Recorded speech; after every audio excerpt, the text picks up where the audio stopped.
Good morning, everyone, and welcome to the latest, or the first film in a series about the work of the City Livery Climate Action Group.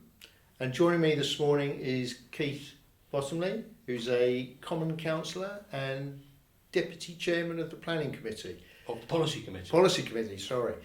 So Keith, just give us a brief background to yourself and also what you do on the Policy Committee.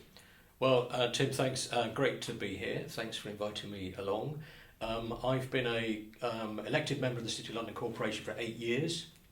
I represent the ward of Bridge and Bridge Without, which is right in the centre of the city. The monument to the Great Fire is in the centre of the ward, Fishmongers Hall, St Magnus the Martyr. It's an insurance, predominantly insurance ward, and Wells Fargo have their European headquarters there. And I am, as you say, Deputy Chairman of Policy, which means I'm the de facto deputy political leader of the corporation. And we describe it as a sort of political role because that's the way that most people can make sense of what we do as councillors in the city. But we don't have a party system, of course. We are independent of party politics. But I've been Deputy Policy Chairman since May of last year. And I also lead for the Corporation on Sustainability. Right, so this is very interesting. So can you just, for the benefit of our listeners, just give us a bit of background around the whole climate action agenda within the city? Well, as all organisations, institutions, businesses, governments have had to do over the last 10 or 15 years, really since the Paris COP, get serious about climate action, and the City of London Corporation was no different in having to get our heads around how we were going to get to net zero carbon across all of our emissions, all of scope 1, 2 and 3, and no doubt we'll touch back on the differences between scopes 1, 2 and 3 in terms of emissions, but we set about in the depths of the first lockdown developing a climate action strategy, and there were 3 of us who really led that from a elected member's perspective. Alderman Alison Gowman, who you know and has done amazing work with the Delivery Climate Action Group, and I think was really responsible for setting up the group, which is absolutely fantastic given the number of companies that now are involved, who was then chairman of the Finance Committee, Jamie Ingham-Clark. So the 3 of us worked with officers through the lockdown to create the strategy, and we wanted a strategy, and I particularly wanted a strategy that was impactful, deliverable and funded. So I'd seen too many strategies that had got no money behind them, and so it was important that we got a strategy that we could actually be clear would deliver the results we wanted, but also that had the money behind it. So that strategy was written over the course of about 6 or so months. It was approved by the Court of Common Council in October 2020, so just over 2 years ago. And it set up 3 principal objectives to get our own operations, that's our scope 1 and 2, the things we directly control, to net zero carbon by 27. Our full scope of emissions, all of our scope 3, that's all of our investments, all of our supply chain, by 2040, and to help get the square mile to the same net zero carbon by 2040 by the same date. Wow.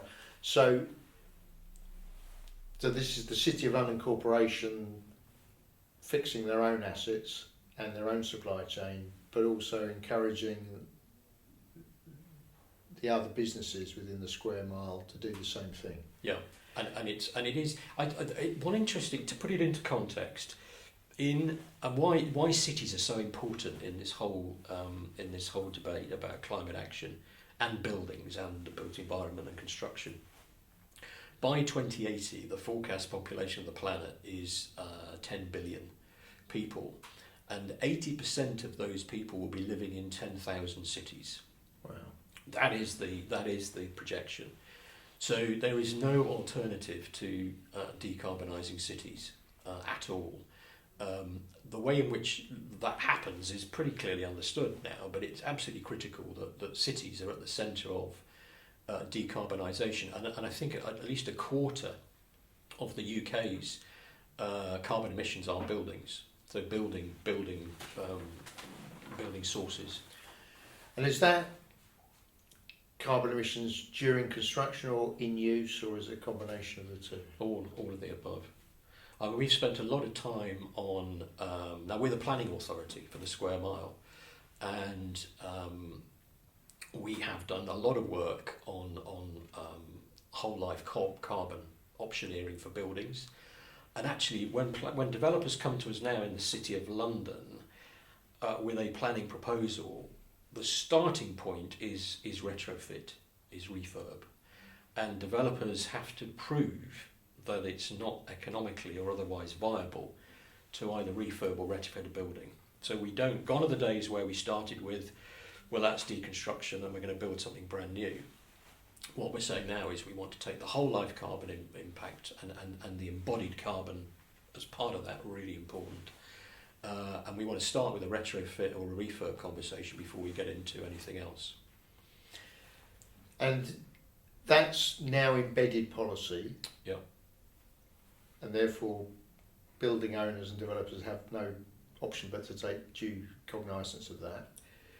What about encouraging the existing stock and the existing tenants to make steps in the right direction? So a lot of it's tenant led, actually, occupier led, making buildings attractive to occupiers. We have, since we baselined, and our climate action strategy at the City of London Corporation is all data driven. So it's one of the very few, certainly local authorities, that has a fully independently assured, we've got Achilles in to do the data assurance of the carbon baselining of all of our scope 1, 2 and 3 emissions. Mm-hmm. And since we did the baselining in 1819, we just reported last year, and we are reporting, we're publicly accounting for progress. We've got a publicly available climate action dashboard on the corporation's website, and I was very keen that we did hold ourselves to account publicly every single year on delivery against the strategy, because again I'd seen too many strategies where they went on a shelf and nobody quite knew what happened to them, but they were great at the time, but nobody saw them again. So we reported in autumn of last year on our progress, and to date our carbon emissions are down by a third. Amazing. And our energy consumption, and here's the benefit given the prices that we're all facing on energy, is down a fifth since the baseline. So there's benefit and value in reducing our energy costs as well. The case to do this is got stronger, and the buildings across the whole of the city, the buildings' carbon emissions are down 16% since to 2018-19 baseline. Transport emissions are down 11%, and that's a pre-COVID measure. So our biggest focus in the square mile on getting to net zero are buildings and transport. And we're working with, through the livery companies, through the bids, through the City Property Association, through all of the developer networks that you would expect, and we might touch on skills, because that's one of the key areas that green skills, there aren't enough people with the skills, which we might talk about. But our call to action really is, given we are only a square mile, is let's all work together on this. So we are just putting together a climate action fund, which is a way in which developers and investors and others can co-invest to move forward on getting emissions down as well. So I think we're as we've done for a long time, the City of London Corporation, trying to think creatively, work together with the people that live and work in the city to partner to get to where we need to get to. So you mentioned skills, or green skills in particular, as being, is that a barrier, do you think, to achieving these targets? At the moment it's a huge barrier. The construction industry and the built environment generally do not have enough people with sufficient skills to design and plan and maintain zero carbon buildings. So again, we looked at this with the City Property Association about 18 months ago, and we said, well, let's get together, let's create a what we're calling a Skills for a Sustainable Skyline task force, which I chair. Was set up a year ago. Chris Hayward, who's chairman of policy, chaired it for the first year. Charles Begley, who's the chief executive of the City Property Association, is the deputy chair. And the purpose of that task force is to look across. We've set a 3-year time frame to get real action, working with the sector, with the construction, particularly Mace and JLL, Lend-Lease, whole range of construction organisations, with the Department for Education, with the government, with London boroughs, with a whole really comprehensive group of stakeholders to do phase 1, which is to produce an evidence report. So this summer, about May time, I think we're talking about producing the body of evidence that says, I mean, there's no real debate, there's a problem. But what we're trying to bring is some intelligent thinking and some analysis to what the real problem is and why. That evidence report will then give rise to a stream of recommendations and things that the sector, the government, local authorities and businesses can do to get the green skills base up, because it's not where it needs to be. Because I mean, I guess, and I'm talking as a parent of children still at school, these green skills, as you said in our preamble beforehand, the City of London is one of 10,000 cities. So these skills would be transferable, not just for the City of London, but there's another 10,000 opportunities for people. And these are the jobs of the future. This is really one part of this huge skills gap that all economies, advanced economies, are facing. And Britain is no different. There are lots and lots of sectors where education has got to meet business needs better than it does. Wouldn't it be fantastic to have a department for business and education? You know, we're trying. We're putting that thought in the minds of ministers and shadow ministers because it would be great to have business and from a government perspective working more closely together with education. Yeah, that sounds like a really interesting concept, because education in this country has been led by educators who. I mean, I've experienced a lot of it, as everyone else has, isn't it? It's always been, well, if you're good at maths, do maths. And the purpose is you end up with a maths degree, which prepares you really well to become an academic. No one ever teaches you really how to apply that in a career other than academia. I think part of it will be really creating a new narrative around apprenticeships. There is a pilot going on at the moment, again, livery-led, to create post-nominals for apprenticeships. So, people quite rightly take a lot of pride about being BSc and BA and having, a degree. Well, why shouldn't we have the same recognition for an apprenticeship? So that for me is all about getting a new narrative around apprenticeships and making them more equal to degrees. I still think a lot of young people think they are, second class qualifications, but I suspect they could become more important than degrees potentially in some sectors. It's a very different path, but it doesn't mean it can't be a successful one. Yeah, absolutely. Very successful. Yeah, practice over theory. Yes. And also probably running up less debt, getting it. Yes. Which is a big thing now. Yeah, for all younger people. They have to factor that in. There's a cost-benefit analysis. Funnily enough, we see that in our new members joining our livery company, some of the Constructors. They're looking, I'm paying this money, what am I really going to get? Networking, yes. Is it going to help develop me? Yes.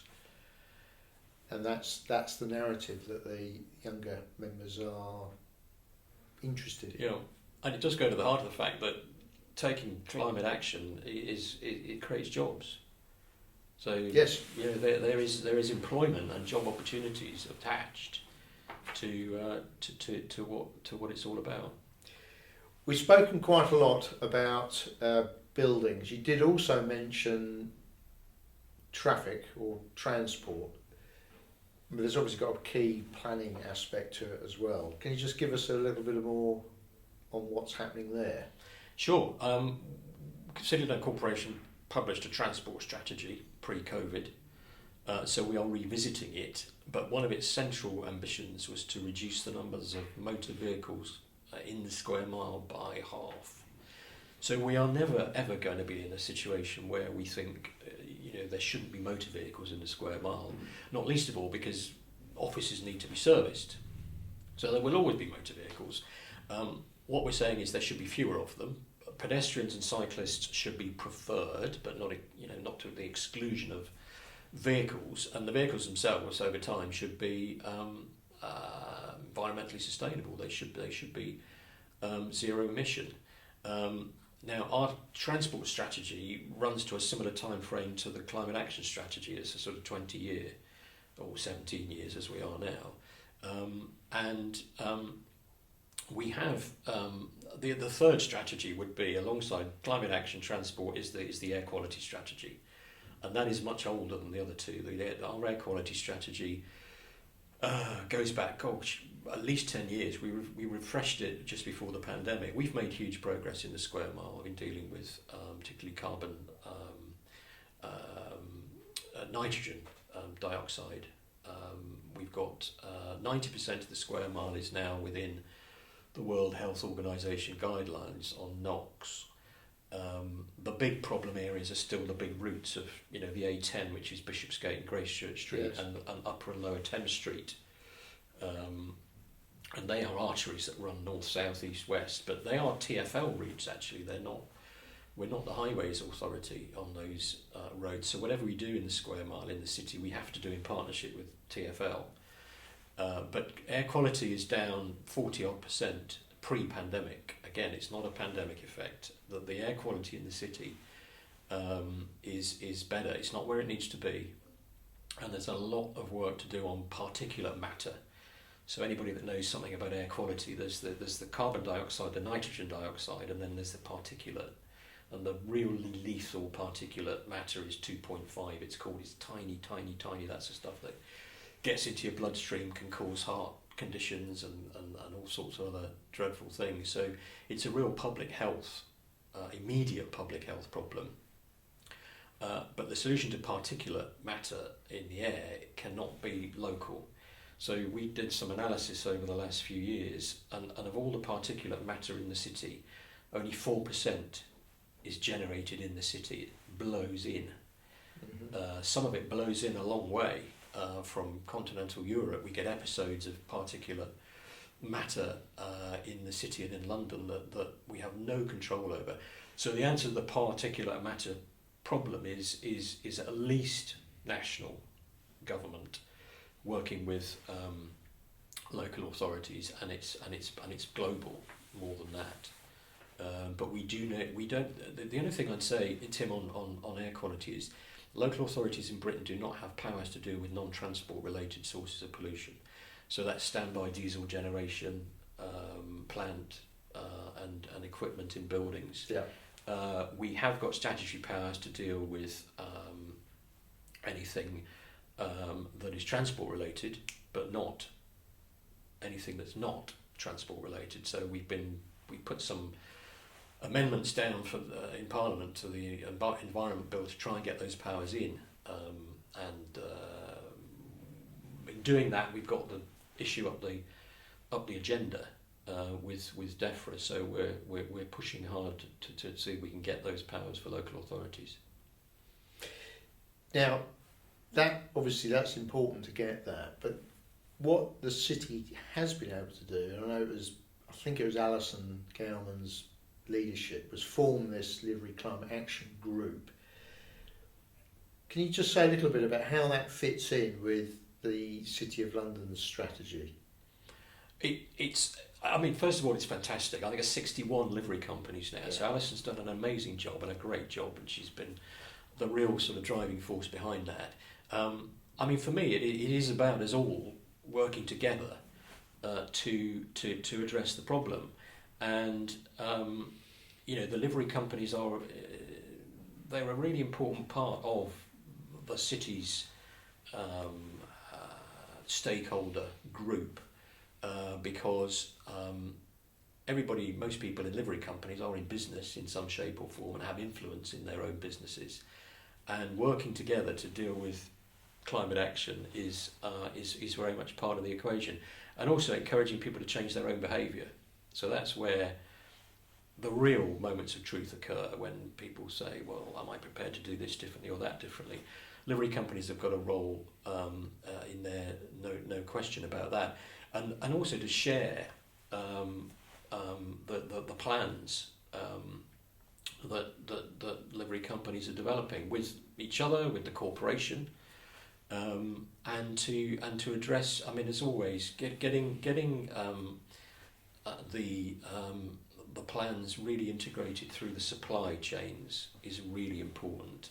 And we have a wonderful charity in the city, a responsible business charity called Heart of the City. And they have, some of the funding comes from the city corporation, not all of it, but some of it does, a programme for SMEs to free. It's a free programme. Any SME in the city can sign up, and that will help with the measurement of a business's current carbon footprint, and then help the business to plan how to get it down to net zero. So all of those things the livery companies are very much part of and can add to. I mean, what I've seen with the company I'm involved with, is the Constructors, is that we're fortunate that we've got some of these skillful green technology people within our own company.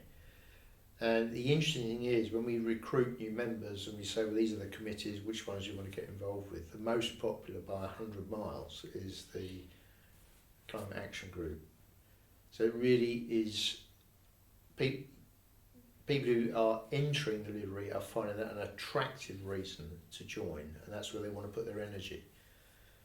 So I think it's good news. Yeah, it's great news. And I when I talk to residents, and a lot of what we're doing in the city, we've got about 9,000 residents, and most of the residents in the city live on the north side of the city, whether it's Golden Lane on the west or Mansell Street on the east. You've got the Barbican in the middle. And we're doing lots as a landlord in those buildings on retrofitting and tackling climate action from a housing perspective. And people always ask me three things, Tim. One is, can you just explain this in simple terms? Because I don't really understand all these acronyms. So can you tell me what this is really about? What does it mean for me? And then to your point, well, how can I get involved? Because I think people feel they're really socially conscious, more than ever, that this stuff really does matter. And you've only got to think about how hot the summer got last year, and the fact that we've got today? We've got mild temperatures again in the middle of February. Something's happening, and it's important that we all work together to address it. I'll give you an anecdote. That 2 days when it hit 40 in London happened to coincide with my son's shadow your dad at work 2 days, and his mother insisted that we both wore shorts and t-shirts to come in, which was certain that it was 25 degrees at 8 o'clock in the morning. And by 5 o'clock, my son said he was frozen cold because of the air conditioning. He went and sat out on the grass to warm up. So there's, even in our own office, we haven't learned to live with it. Because how do you travel to the office when it's roasting hot? Yeah. And then be too cold when you're there? Yes. So that was interesting for us to learn that. Keith, that's been really, really interesting and informative. Thank you very much for coming on. Pleasure. And thank you for everyone who's been watching. That's the first in our new series about the Livery Climate Action Group in the City of London. Thank you for watching.